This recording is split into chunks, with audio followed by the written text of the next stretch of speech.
وہ فرما رہے تھے کہ جی یہ جیل مینول میں یہ جو لا ہے کہ آپ جیل کا قیدی کو سیاسی گفتگو نہیں کرے گا، یہ ضیاء الحق صاحب نے یہ والا قانون بنایا تھا۔ ہمارا المیہ ہی یہی ہے کہ جب ہم اقتدار میں ہوتے ہیں، حکومت میں ہوتے ہیں، تو ہمیں ہر وہ چیز بڑی اچھی لگتی ہے جو آپ کو امپاور کرتی ہے، جو آپ کے اختیار میں اضافہ کرتی ہے۔ تو بڑا اچھا وقت تھا عمران خان صاحب کے اوپر یہ جیل مینول تبدیل کر لیتے، لیکن انہوں نے تو تب بھی اپنے سیاسی مخالفین کو چن چن کے جیلوں میں ڈالا اور کہا کرتے تھے بڑے فخر کے ساتھ میں ان کو رلاؤں گا۔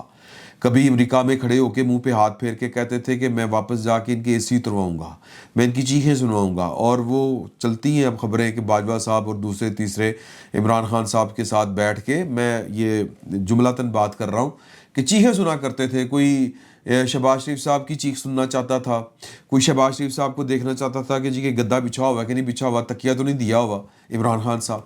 مریم بی بی کے ساتھ فل ٹارچر کا جو سین تھا کہ یہ اذیت دی جائے، کون دیکھنا چاہتا تھا کیمروں کے ذریعے؟ عمران خان صاحب۔ اور پھر کہ جی کہ جاوید لطیف کی چیخیں سامنے آنی چاہیے، کون سننا چاہتا تھا؟ رپورٹڈلی قمر جاوید باجوہ صاحب۔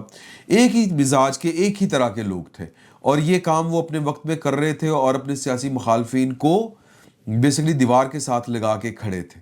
اب پے کرنا پڑ رہا ہے۔ ہم کہتے ہیں کہ یہ پے نہیں کرنا چاہیے۔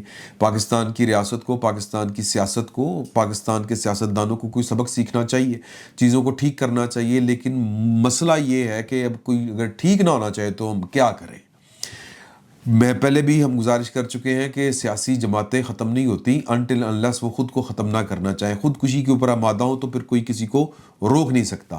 پروگرام میں اسی کا حوالہ دے رہا تھا کہ وہاں پر ہمارے دوست ہیں اسحار رانا صاحب، اور ویسے تو افتخار صاحب بھی تھے، وہ جواب دہ والے، افتخار احمد صاحب، اور رائے ثاقب کھرل صاحب بھی تھے، یہ فقیر بھی تھا۔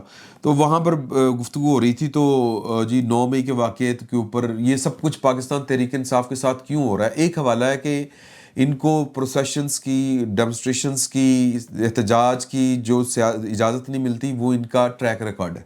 ٹریک ریکارڈ کیا ہے کہ یہ 9 مئی جیسے واقعات کر دیتے ہیں، ٹی وی کے اندر گھس جاتے ہیں، وہاں پر مثالیں دینے شروع ہو گئے کہ جی کہ نواز شریف صاحب نے بھی سپریم کورٹ کے اوپر حملہ کروایا تھا۔ میرا یہ کہنا تھا کہ جی سپریم کورٹ کے اوپر حملہ ایک علیحدہ چیز ہے، ایپل ٹو ایپل کمپیئر کرنا چاہیے، اور مطلب آپ ایپل کو اور دوانے کو وہ کمپیئر نہیں کر سکتے، اورنج کو ایپل کے ساتھ یا مینگو کے ساتھ کمپیئر نہیں کر سکتے۔ تو اگر کمپیئر کرنا ہے تو mango to mango, apple to apple وہ کمپیئر کیا جا سکتا ہے۔ خیر، وہاں پر میں نے یہ گزارش کی کہ یار بات یہ ہے کہ اگر کوئی چوک میں کھڑے ہو کے رائے ثاقب صاحب مجھے تھپڑ مارے تو معاملہ کچھ اور طرح سے ڈیل ہوگا، اور اگر کسی پولیس والے کو تھپڑ مار دے جو وردی میں ہو، معاملہ کوئی قانون کوئی اور لگے گا۔ تو وہاں پر سارے چیخ پڑے، یہ جو تحریک انصاف کے حمایتی تھے، کہ جی کہ انسان انسان ہوتا ہے، انسان کی تکریم ہو۔ بھائی قانون کی نظر میں سارے انسان ایک جیسے نہیں ہوتے، معاملات کچھ اور ہوتے ہیں کہ قانون وردی اگر کوئی اس طرح کی، جس طرح بالکل میں نے وہ مثال دی کہ سپریم کورٹ کے اوپر حملہ ایک علیحدہ سے قانون ڈیل کرے گا ان کو، اور سنگینی بڑھ جائے گی اگر وہ فوجی تنصیبات کے اوپر حملہ ہوگا، کیونکہ فوج کے معاملات کو ڈیل کرنے کے لیے آئین میں باقاعدہ پروویژن ہے، اور آرمی ایکٹ بنانے کا حکم تھا، آرمی ایکٹ موجود ہے، یہ عام قانون نہیں ہے۔ فوج کا اندرونی معاملہ ہو، بیرونی معاملہ ہو، فوج کے اندر کوئی پھڈا ہو یا فوج کے اندر باہر سے کوئی حملہ ہو، تو اس کو آرمی ایکٹ کے تحت ڈیل کیا جائے گا، جو کہ بڑا سخت قانون ہے۔ تو یہ بات وہاں پر سمجھ نہیں آ رہی تھی، تو وہیں پر جی 9 مئی کی وہ منصور صاحب کہہ رہے تھے کہ جی کہ کر دیں مذمت، تو عمران خان صاحب تو نہیں کرتے، تو انہوں نے کہا جی انہوں نے کی، رائے ثاقب صاحب نے کہا۔ میں وہاں پر ذرا ضدے پڑ گیا کہ نہیں کی انہوں نے، بلکہ عمر طاہر بندیال صاحب کہتے رہے، ان کو وہ اصرار کرتے رہے، تو انہوں نے کہا مجھے دوبارہ گرفتار کریں گے، دوبارہ یہی کچھ ہوگا۔ لیکن انہوں نے الجزیرہ کی خبر نکالی جس میں لکھا تھا کہ انہوں نے رپورٹروں کے ساتھ گفتگو کرتے ہوئے کہا کہ کمرہ عدالت میں کہ کوئی کون سا پاکستانی ہے جو اس طرح کے حملوں کی مذمت نہیں کرتا۔ لیکن خان صاحب نے اگلے جملے میں کہا تھا کہ یہ میرے ساتھ، یہ مجھے گرفتار کیا گیا تو دوبارہ یہی کچھ ہوگا، تو وہ اس کی مذمت نہیں تھی، وہ اگر مگر کے ساتھ مذمت نہیں ہو سکتی۔ خیر، وہاں پر میں تو چونکہ وہ پروگرام اس نوعیت کا تھا، ایک ٹائم وقت محدود ہوتا ہے، تو آپ بہت زیادہ بحث مباحثہ نہیں کر سکتے، بات آئی گئی ہوگی۔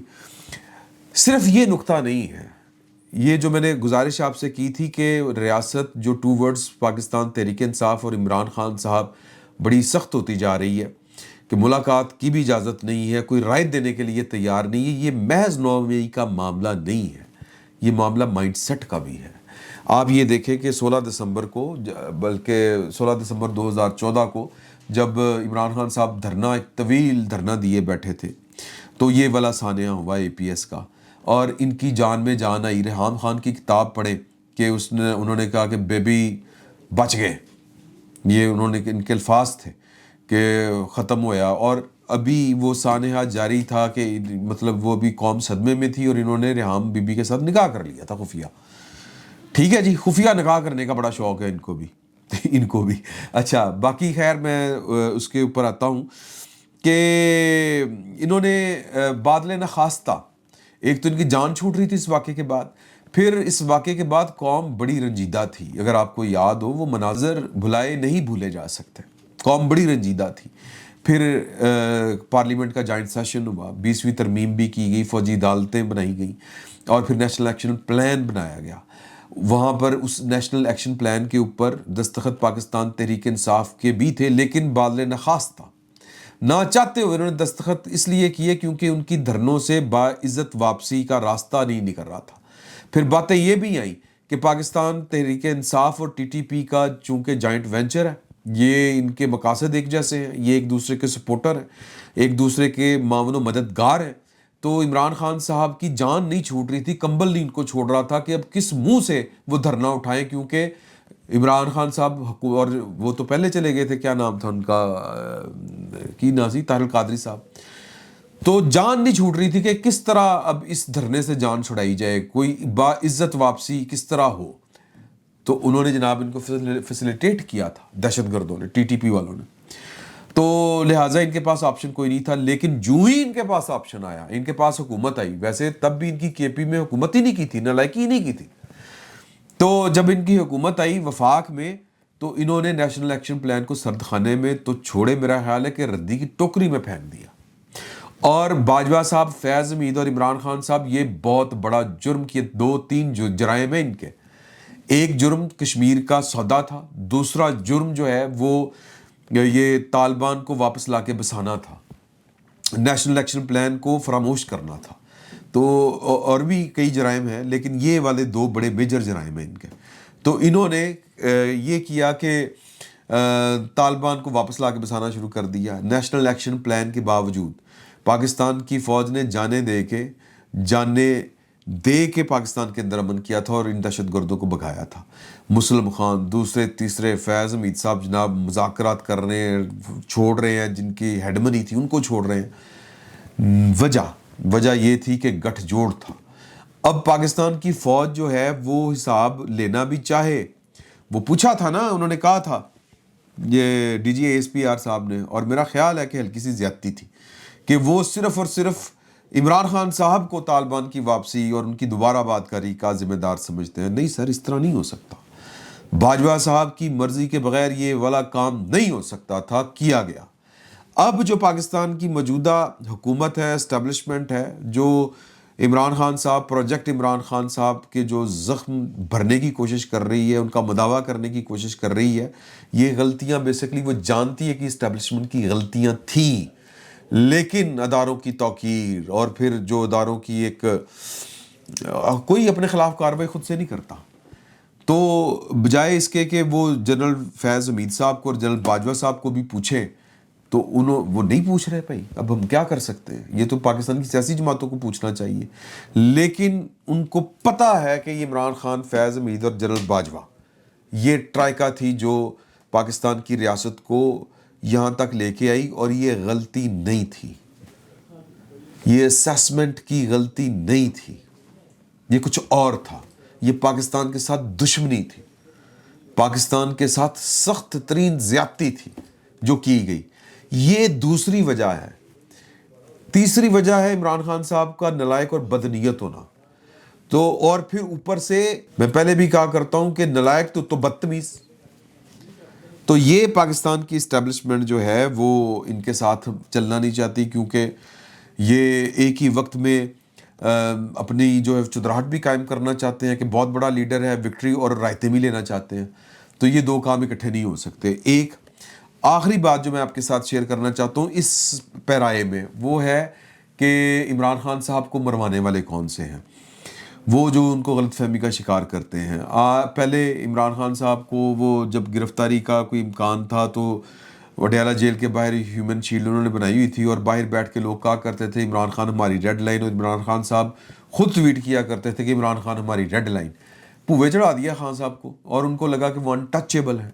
اگلوں نے گرفتار کرنا تھا، گرفتار کر کے دکھا دیا، جیل میں پڑے ہوئے ہیں۔ اب وہ کہہ رہے ہیں کہ جی کہ عمران خان خود ریاست ہے۔ یہ علیمہ بی بی کہہ رہی ہیں، بات یہاں پر یہ ہو رہی تھی، ان سے سوال کیا گیا کہ جی کہ بات یہ ہے کہ عمران خان صاحب جو ہیں ان سے اگر وہ ان کا ٹویٹر جو ہے وہ جس طرح کی وہاں سے وہ پیغام نشر کرتے ہیں اور جس وہ گفتگو وہ کرتے ہیں وہ اینٹی سٹیٹ گفتگو ہے۔ انہوں نے کہا اینٹی سٹیٹ کیا ہوتا ہے؟ وہ تو بات کرتے ہیں عاصم منیر صاحب کی ذات کے خلاف، اور وہ ایک فرد واحد ہے اور سرکاری ملازم ہے۔ جب اس کے خلاف بات کی جاتی ہے، جو انہوں نے کہا کہ اگر مجھے کچھ ہو گیا تو اس کے ذمہ دار عاصم منیر صاحب ہوں گے، اگر میری بیوی کو کچھ ہو گیا تو بھی اس کے ذمہ دار عاصم منیر ہوں گے، تو یہ اینٹی سٹیٹ کہاں سے ہو گیا؟ اینٹی سٹیٹ تو وہ ہے جو آپ عمران خان کے ساتھ کرتے ہیں، کیونکہ عمران خان جو ہے وہ ریاست ہے، 20 کروڑ لوگ اس کے ساتھ ہیں، پتہ نہیں کیڑے 20 کروڑ لوگ ساتھ نے، اور وہ جیل میں جناب وہ سکڑے پہ آیا، ملاقات اگلے نہیں کرنے دیتے، اور 20 کروڑ لوگ اس کے ساتھ ہیں۔ تو یہ وہ میں کیا کہوں غلط فہمیاں ہیں جو عمران خان صاحب کو ان حالات تک لے کے آ گئی ہیں۔ اور میری اطلاع کے مطابق اس وقت وہ اب میں جس طرح میں نے پہلے آپ سے کہا کہ درجہ حرارت جو ہے وہ تقریباً 10 سے 12 سینٹی گریڈ ہے وہاں پر، تو میں نے پتہ کیا کہ جی کہ اب ان کے ساتھ کس طرح سے معاملات طے کرنے ہیں آپ نے۔ اور اسلام آباد کے ایک قانون نافذ کرنے والے ادارے کے ایک اہلکار تھے، ان سے میں نے پوچھا تو انہوں نے کہا کہ جی کہ میری جو اطلاع ہے اور جو ہمیں ہدایات ہیں وہ یہ ہے کہ معاملہ فہم و تفہیم کے ساتھ چلایا جائے۔ پچھلی دفعہ وہ جو واٹر کینن والا معاملہ تھا، اس دفعہ واٹر کینن استعمال نہیں کی جائے گی۔ ایک تو لوگ بڑے ڈسپرس ہو رہے ہیں، کوئی بہت زیادہ لوگ نہیں ہیں، سردی بڑھ رہی ہے۔ اس سے پچھلی دفعہ جو ایس ایچ او تھا اس نے چائے شائے پلا کے تو ان کو رخصت کر دیا تھا۔ اب بھی ہماری کوشش یہ ہے کہ ان کو انہوں نے جتنی دیر بیٹھنا ہے بیٹھے، ان کو کہیں گے جی دفعہ 144 لگی ہوئی ہے، ملاقات کا وقت گزر چکا ہوا ہے، جیل کے پھاٹک بند ہو چکے ہوئے ہیں، اب آپ گھروں کو تشریف لے جائیں، پھر اگلے دن آ جائیے گا جس دن اب جمعرات کو میرا خیال ملاقات کا دن ہوتا ہے، تو آ جائیے گا۔ تو آج ریاست کی طرف سے، پنجاب حکومت کی طرف سے کوئی زور زبردستی، کوئی لاٹھی چارج، کوئی ربڑ کی گولی، کوئی آنسو گیس، کوئی واٹر کینن، اس طرح کا پروگرام ابھی تک ریاست کی طرف سے، حکومت کی طرف سے، پنجاب حکومت کی طرف سے اس طرح کا ابھی تک کوئی پلان نہیں ہے۔ باقی جو ہے وہ دیکھیں کیا ہوتا ہے۔ اس کے علاوہ وہ جو خبر تھی میں آپ سے شیئر کرنا چاہ رہا تھا کہ اب انڈیا کی ریاست جو ہے تلنگانہ، اس کی جو پولیس ہے اس نے بھی تسلیم کر لیا ہے کہ یہ جو ساجد اکرم صاحب ہیں انہوں نے ایک پریس نوٹ جاری کیا اور انہوں نے تسلیم کیا کہ ان کا تعلق حیدرآباد سے ہے، یعنی حیدرآباد تلنگانہ اسٹیٹ کا ایک شہر، اور انہوں نے یعنی کہ ساجد جو اکرم صاحب انہوں نے وہاں سے جو تھی بی کام کی ڈگری کی تھی حیدرآباد سے، اور پھر روزگار کی تلاش میں وہ 1998 میں آسٹریلیا چلے گئے۔ پولیس یعنی کہ تلنگانہ پولیس کے مطابق ساجد اکرم نے اسٹوڈنٹ ویزا پر آسٹریلیا قیام کے دوران یورپی نژاد خاتون ونیرا سے شادی کی اور مستقل طور پر آسٹریلیا میں رہائش اختیار کر لی تھی۔ ساجد اکرم کے پاس انڈین پاسپورٹ ہے، جبکہ حملہ آور نوید اکرم سمیت ان کے دونوں بچے آسٹریلیا میں پیدا ہوئے اور آسٹریلوی شہری ہیں۔ پولیس کا مزید کہنا تھا کہ انڈیا میں موجود ساجد اکرم کے رشتہ داروں کا کہنا ہے کہ ان کا گزشتہ 27 برس سے حیدرآباد میں اپنے خاندان سے محدود رابطہ رہا۔ وہ آسٹریلیا منتقل ہونے کے بعد 6 بار انڈیا آئے، زیادہ تر خاندانی معاملات جیسے جائیداد کے امور یا والدین سے ملاقات کے لیے۔ یہ معلوم ہوا ہے کہ وہ اپنے والد کی وفات پر بھی انڈیا نہیں آئے تھے۔ پولیس کے مطابق خاندان کے افراد نے کہا کہ انہیں ساجد اکرم کے انتہا پسند نظریات یا سرگرمیوں کے بارے میں کوئی علم نہیں تھا، اور نہ ہی ان حالات کے بارے میں جن کی وجہ سے وہ شدت پسندی کی طرف مائل ہوئے، اس کا بھی نہیں پتہ تھا۔ انڈین پولیس نے مزید کہا کہ ساجد اکرم اور ان کے بیٹے نوید شدت پسندی کی طرف کیوں مائل ہوئے، اس کا انڈیا یا تلنگانہ سے کوئی تعلق نہیں۔ تلنگانہ پولیس کے مطابق 1998 سے قبل انڈیا میں قیام کے دوران ساجد اکرم کے خلاف کوئی کرمنل ریکارڈ نہیں ہے. تو یہ مزید ابھی تک تفصیلات سامنے آئی تھیں اور BBC اس کے اوپر بہت کام کر رہا ہے. مزید جو بھی خبریں ہوں گی وہ انشاءاللہ آپ کے حضور پیش کریں گے. اور دیکھیں کہ یہ دھرنا ابھی کتنی دیر تک چلتا ہے. پچھلی دفعہ تو رات 2 بجے ڈسپرس کیا گیا تھا واٹر کینن چلا کے. بڑی تکلیف والی بات ہے واٹر کینن، لیکن واٹر کینن ظاہر ہے کہ سردی میں وہ پانی بہت زیادہ اگر ٹھنڈا ہوگا تو وہ تکلیف تو اس کی ہوگی، لیکن جو ریاستی اقدامات ہوتے ہیں اس میں واٹر کینن سب سے پہلا مرحلہ ہے اور سب سے نرم مرحلہ ہے. ادروائز اتنی سردی میں سر لاٹھی چارج ہو وہ بھی برداشت نہیں ہوتا، آنسو گیس بالکل برداشت نہیں ہوتی، اور دیگر معاملات تو پھر اس سے بڑھ کے ہو جاتے ہیں. اللہ تعالیٰ سب کو اپنے حفظ و امان میں رکھے. پاکستان تحریک انصاف اور ان کے جو چاہنے والے ہیں عمران خان صاحب کے، ان کو بھی کوئی عقل سمجھ دے کہ اب عمران خان صاحب کو ریاست کہہ کے ان کو اور جو ہے وہ پھٹے نہ چڑھا دیں کہیں پہ. پہلے ان کو ریڈ لائن کہہ کے انہوں نے جیل تک بھجوا دیا ہے. اگلا سفر زیادہ مشکل ہو جائے گا. باقی علیمہ خان صاحبہ کی مرضی ہے، ان کے اپنے پتہ نہیں کیا ارادے ہیں کیا نہیں، ہم اس کے اوپر کوئی بات نہیں کر سکتے. اللہ بہتر جانتا ہے. ابھی تک کے لیے خبریں اتنی تھیں. مزید خبروں کے تک آپ سے اجازت چاہتے ہیں. اللہ حافظ. کیا آپ ایک بزنس اونر ہیں اور چاہتے ہیں کہ آپ کا برانڈ زیادہ سے زیادہ لوگوں تک پہنچے؟ ہمارے پاس ہے آپ کے لیے ایک بہترین موقع. ہمارے YouTube چینل پر روزانہ ہزاروں لوگ ویڈیوز دیکھتے ہیں. یہ وہی لوگ ہیں جو باخبر، باشعور اور فیصلہ کرنے والے ہیں. اب آپ اپنے بزنس کو براہ راست ہمارے YouTube چینل پر پروموٹ کر سکتے ہیں. پروڈکٹ پلیسمنٹ اور اسپانسرڈ سیگمنٹس کے ذریعے آپ اپنے برانڈ کو لاکھوں پوٹینشیل کسٹمرز تک پہنچا سکتے ہیں. تو دیر کس بات کی، آج ہی اپنے بزنس کو نئے لیول پر لے جائیں. For more information, call us 9233 8122 280.